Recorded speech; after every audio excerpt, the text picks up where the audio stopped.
Assalamualaikum warahmatullahi wabarakatuh. Kami dari kelompok 7 akan membahas materi lanjutan dari audit substantif yaitu pemeriksaan penggajian. Saya sendiri Fajar Ramadan Gisbi, NIM 052, Wendika Mazaka 042, Ananda Fadila Rasid 039, dan Rifki Andika NIM 001. Pada PPT ini terdapat 4 bab. Yang pertama latar belakang, tinjauan pustaka, pembahasan, dan kesimpulan. Bab pertama yaitu latar belakang. Selanjutnya itu latar belakang. Perusahaan sebagai suatu organisasi yang sangat membutuhkan peran penggerak ekonomi perusahaan yaitu manusia. Perusahaan yang memiliki manajemen yang baik serta tepat akan menunjang para karyawan untuk terus bekerja sama dengan baik dalam mencapai target yang ditetapkan. Keberhasilan perusahaan dapat mempengaruhi fungsi, seperti fungsi penggajian. Gaji adalah sebuah pengeluaran rutin pada perusahaan yang tergolong besar. Maka dari hal tersebut, diperlukan suatu sistem yang baik dalam hal pencatatan gaji, agar dapat memperhatikan kriteria-kriteria dan ketentuan yang ditetapkan. Pemeriksaan secara terus-menerus untuk memenuhi efektivitas dan efisiensi. Fungsi dalam penggajian yang perlu dilakukan oleh anggota auditor internal sebagai penilaian, penggajian seharusnya dikelola secara profesional untuk menghindari terjadinya kegiatan-kegiatan yang merugikan perusahaan, yaitu kecurangan yang dilakukan pihak-pihak tertentu. Tujuan dari makalah ini dibuat atau PPT ini dibuat yaitu untuk mengetahui pengendalian internal, tujuan dan prosedur pemeriksaan siklus penggajian. Selanjutnya yaitu bab 2 tinjauan pustaka. Sistem akuntansi. Sistem akuntansi sangat diperlukan oleh perusahaan dan tidak terlepas dari prosedur yang saling berkaitan untuk mendapatkan informasi yang tepat agar operasi perusahaan dapat berjalan dengan baik. Sistem akuntansi yang disusun oleh tiap perusahaan berbeda, tergantung kebutuhan serta luas atau tidaknya ruang lingkup operasi perusahaan. Sistem akuntansi dibuat untuk memperbaiki dan mengembangkan sistem yang sudah ada, baik dari segi mutu maupun ketepatan penyajian informasi. Selanjutnya ada sistem pengendalian internal. Sistem pengendalian internal diperlukan perusahaan agar dapat melakukan pengawasan terhadap berbagai kegiatan usaha yang ada pada perusahaan tersebut. Sistem pengendalian internal yang baik menciptakan prosedur kerja yang sistematis dan sesuai aturan yang berlaku dalam organisasi. Tujuan sistem pengendalian internal. Yang pertama ada menurut Mulyadi di tahun 2013. Pengendalian internal akuntansi atau internal accounting control merupakan bagian dari sistem pengendalian internal, meliputi struktur organisasi, metode, dan ukuran yang dikoordinasikan terutama untuk menjaga kekayaan dan mengecek ketelitian dan keandalan data akuntansi. Lalu ada pengendalian internal administratif atau internal administrative control. Meliputi struktur organisasi, metode, dan ukuran yang dikoordinasikan terutama untuk mendorong efisiensi dan dipatuhinya kebijakan manajemen. Lalu ada menurut Sistan di tahun 2012. Yang pertama ada keandalan pelaporan keuangan, menjaga kekayaan, kepatuhan terhadap hukum dan peraturan, lalu ada efektivitas dan efisiensi operasi. Lalu ada unsur sistem pengendalian internal, struktur organisasi yang memisahkan tanggung jawab fungsional secara tegas. Jadi struktur organisasi merupakan kerangka atau framework pembagian tugas dan tanggung jawab fungsional kepada unit-unit organisasi yang dibentuk untuk melaksanakan kegiatan-kegiatan perusahaan. Lalu ada sistem wewenang dan prosedur pencatatan yang memberikan perlindungan cukup terhadap kekayaan, utang, pendapatan, dan biaya. Dalam organisasi, setiap transaksi hanya terjadi atas dasar otorisasi dan pejabat yang memiliki wewenang untuk menyetujui terjadinya transaksi tersebut. Oleh karena itu, dalam organisasi harus dibuat sistem yang mengatur pembagian wewenang untuk otorisasi atas terlaksananya setiap transaksi. Lalu ada praktik yang sehat. Praktik yang sehat dalam melaksanakan tugas dan fungsi setiap organisasi, pembagian tanggung jawab fungsional dan sistem wewenang dan prosedur pencatatan yang telah diterapkan tidak akan terlaksana dengan baik jika tidak diciptakan cara-cara untuk menjamin praktik yang sehat dalam pelaksanaannya. Karyawan sesuai dengan tanggung jawabnya. Karyawan yang mutunya sesuai dengan tanggung jawabnya. Jika suatu perusahaan memiliki karyawan yang kompeten dan jujur, unsur pengendalian intern yang lain dapat dikurangi sampai batas minimum, dan perusahaan tetap mampu menghasilkan pertanggungjawaban keuangan yang diandalkan.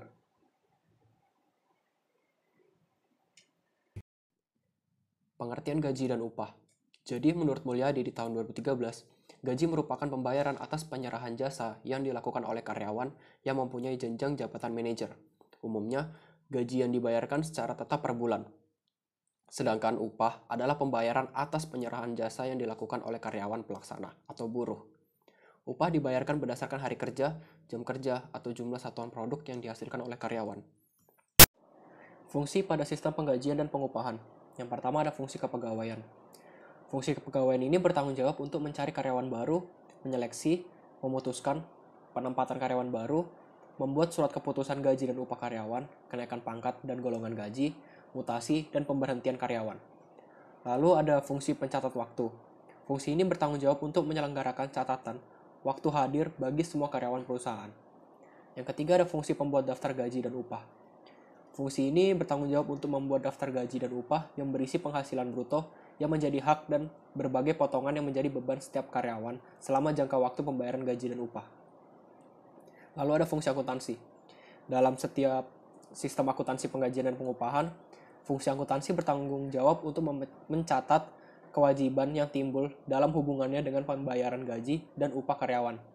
Misalnya utang gaji dan upah karyawan, utang pajak dan utang dana pensiun. Lalu ada fungsi keuangan. Fungsi ini bertanggung jawab untuk mengisi cek guna pembayaran gaji dan upah dan menguangkan cek tersebut ke bank. Komponen pengendalian internal. Yang pertama ada lingkungan pengendalian. Lingkungan pengendalian menetapkan corak suatu organisasi, mempengaruhi kesadaran pengendalian orang-orangnya. Lingkungan pengendalian merupakan dasar untuk semua komponen pengendalian internal, menyediakan disiplin dan struktur. Lalu ada penaksiran risiko.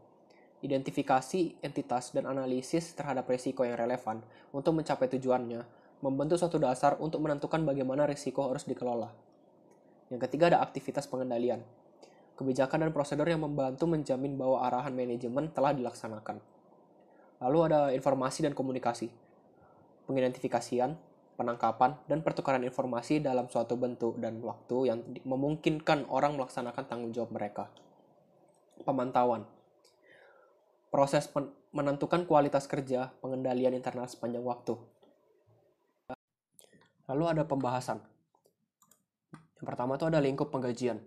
Jadi siklus penggajian dan kepegawaian merupakan dua siklus yang tidak dapat dipisahkan. Siklus tersebut meliputi penggunaan tenaga kerja dan pembayaran ke semua pegawai, tanpa memperhatikan klasifikasi atau metode penentuan kompensasi. Pegawai dapat berupa eksekutif dengan gaji tetap ditambah bonus. Penggajian merupakan bidang yang menyebabkan pemborosan sejumlah besar sumber daya perusahaan karena inefisiensi atau pencurian melalui fraud. Berikutnya perbedaan siklus penggajian dengan siklus yang lainnya. Yang pertama, hanya ada satu golongan transaksi untuk penggajian. Kebanyakan siklus paling tidak mencakup dua golongan transaksi, contohnya siklus penjualan dan penerimaan kas meliputi transaksi penjualan dan penerimaan kas serta terkadang retur penjualan dan pembayaran piutang yang tak tertagih. Kemudian, transaksi-transaksi lebih signifikan daripada akun-akun rahasia terkait, akun-akun yang terkait dengan penggajian seperti gaji yang masih harus dibayar dan pajak penghasilan yang dipotong, biasanya relatif lebih kecil dibanding jumlah transaksi selama 1 tahun. Kemudian, pengendalian internal atas penggajian. Pada kebanyakan perusahaan umum efektif meskipun pada perusahaan kecil karena ada hukum yang keras dari pemerintah jika ada kekeliruan dalam memotong dan menyetor pajak penghasilan. Di samping akan timbul masalah memorial pegawai jika mereka tidak atau kurang dibayar. Selanjutnya yaitu dokumen terkait pada sistem penggajian. Yang pertama, dokumen pendukung perubahan gaji, yaitu dokumen ini umumnya dikeluarkan oleh fungsi kepegawaian berupa surat-surat yang bersangkutan dengan karyawan, seperti surat keputusan pengangkatan karyawan baru serta pemberhentian sementara dari kerja. Yang kedua, kartu jam hadir, yaitu dokumen ini digunakan untuk fungsi pencatatan waktu untuk mencatat jam hadir setiap karyawan perusahaan. Yang ketiga, kartu jam kerja, yaitu dokumen ini digunakan untuk mencatat waktu yang dikonsumsi oleh tenaga kerja langsung pabrik guna mengerjakan pesanan tertentu.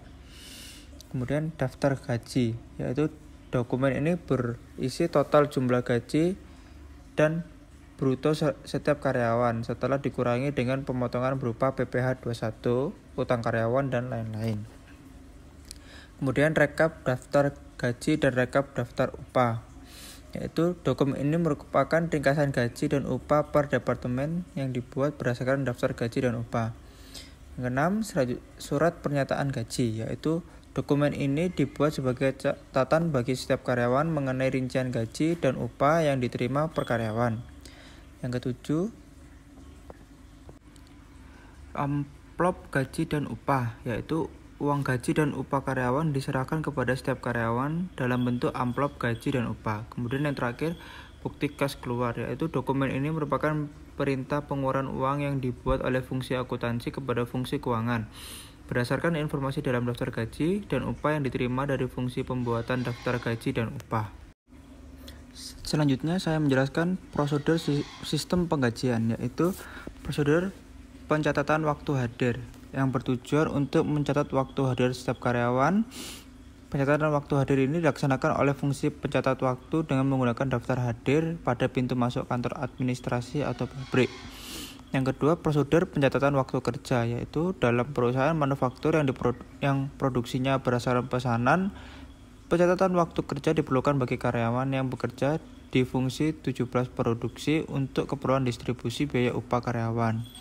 Kemudian yang ketiga, prosedur pembuatan daftar gaji. Dalam prosedur ini, fungsi pembuatan daftar gaji dan upah membuat daftar gaji dan upah karyawan. Data yang dipakai pembuatan daftar gaji dan upah karyawan adalah surat-surat keputusan mengenai pengekangan karyawan baru, kenaikan pangkat, pemberhentian karyawan, penurunan pangkat, daftar gaji bulanan sebelum dan daftar hadir. Yang keempat, prosedur distribusi biaya gaji dan upah. Dalam prosedur distribusi biaya upah, biaya tenaga kerja didistribusikan kepada departemen-departemen yang menikmati manfaat kerja. Kemudian, prosedur pembuatan bukti kas keluar, yaitu dalam prosedur pembuktian kas keluar dilakukan oleh fungsi keuangan berdasarkan perintah dari fungsi akuntansi berdasarkan informasi dalam daftar upah yang diterima. Yang terakhir, prosedur pembayaran upah, yaitu prosedur ini melibatkan fungsi akuntansi dan fungsi keuangan. Fungsi akuntansi membuat perintah pengeluaran kas kepada fungsi keuangan untuk menulis cek, lalu menguangkan cek tersebut ke bank dan memasukkan uang ke amplop gaji dan upah. Selanjutnya, pengendalian internal atas penggajian, yaitu menurut Mulyadi pada bukunya yang berjudul Sistem Akuntansi pada tahun 2013, terdapat beberapa unsur sistem pengendalian internal pada penggajian meliputi hal-hal sebagai berikut. Yang pertama, organisasi yang berisi fungsi pembuatan daftar gaji harus dipisah dari fungsi keuangan. Kemudian fungsi pencatatan waktu hadir harus terpisah dari fungsi operasi. Yang kedua, otorisasi dan verifikasi, yaitu setiap karyawan yang terdaftar dalam daftar gaji dan upah harus memiliki surat keputusan.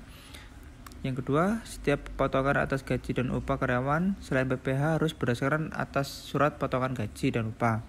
Ketiga, kartu jam hadir harus diotorisasi oleh fungsi pencatat waktu.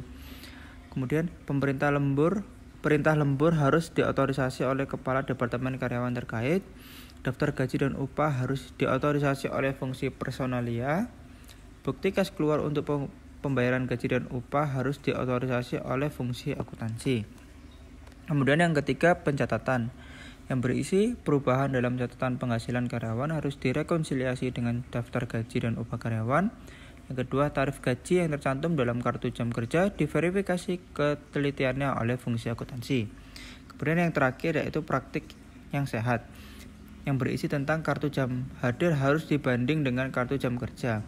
Pemasukan kartu jam hadir ke mesin pencatatan waktu harus diawasi oleh fungsi pencatatan waktu. Pembuatan daftar gaji dan upah harus diverifikasi kebenaran dan ketelitian perhitungannya oleh fungsi akuntansi.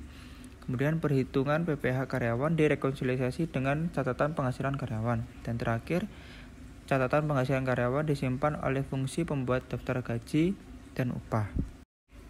Perlakuan akuntansi, yaitu perusahaan dalam memberikan gaji dan upah kepada karyawan memerlukan catatan akuntansi. Catatan akuntansi yang digunakan adalah jurnal umum untuk mencatat distribusi biaya tenaga kerja dalam setiap departemen. Kartu harga pokok produk yaitu digunakan untuk mencatat upah tenaga kerja langsung yang dikeluarkan untuk pesanan tertentu.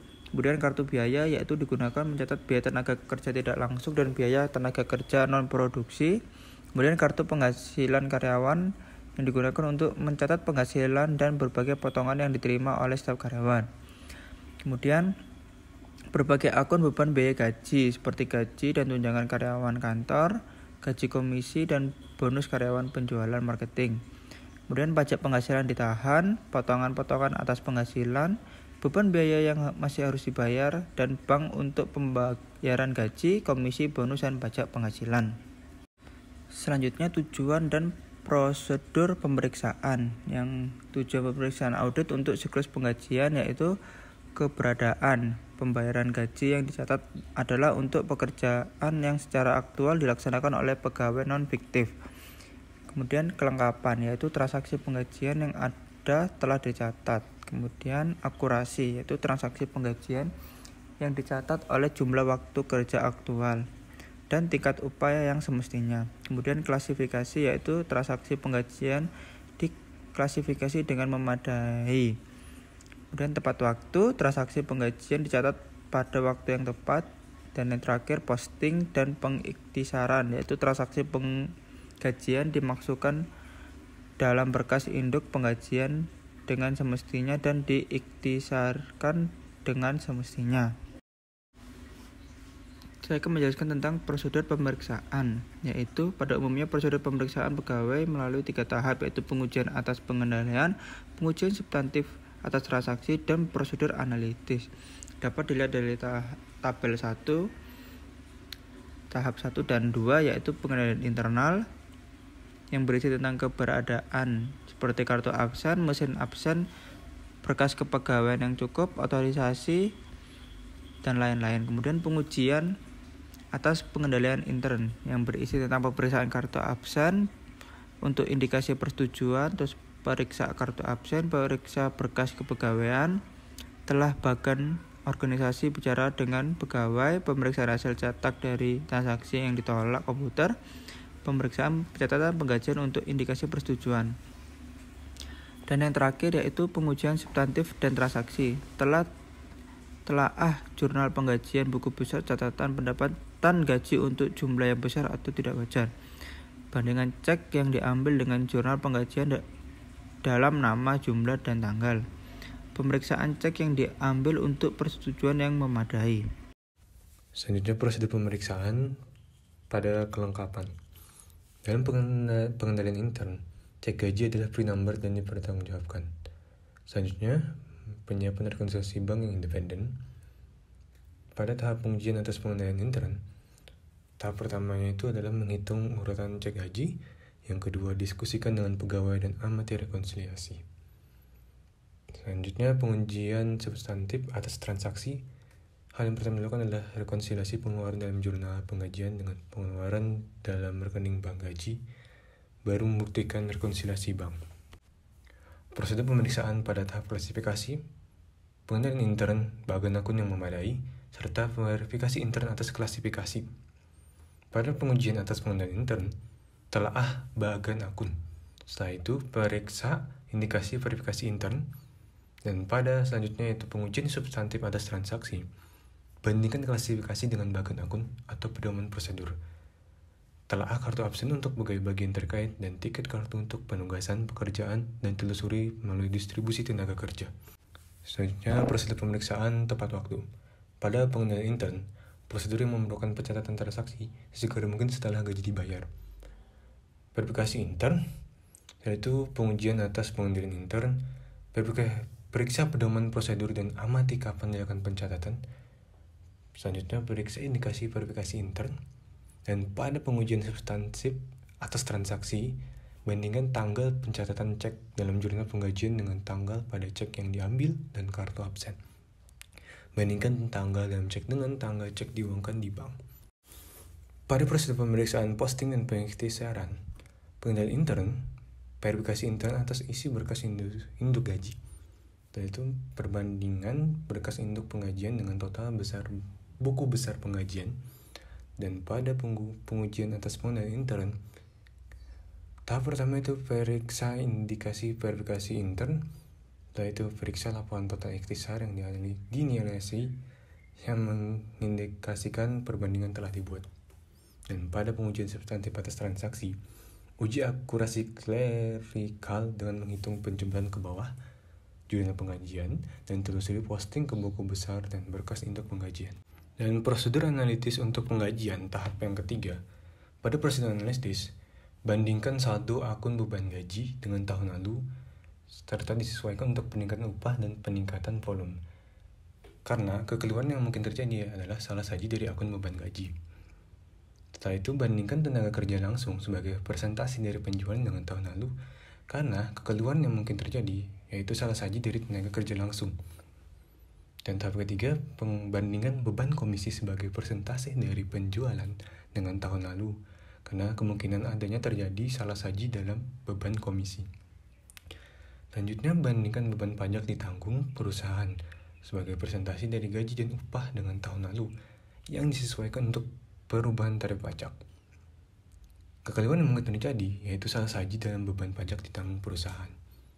Dan tahap yang terakhir yaitu membandingkan akun hutang pajak penghasilan pegawai dengan tahun lalu, karena ada kekeliruan yang mungkin terjadi yaitu salah saji dalam hutang pajak penghasilan pegawai. Sekian presentasi dari kelompok kami. Salah khilaf mohon maaf. Wassalamualaikum warahmatullahi wabarakatuh.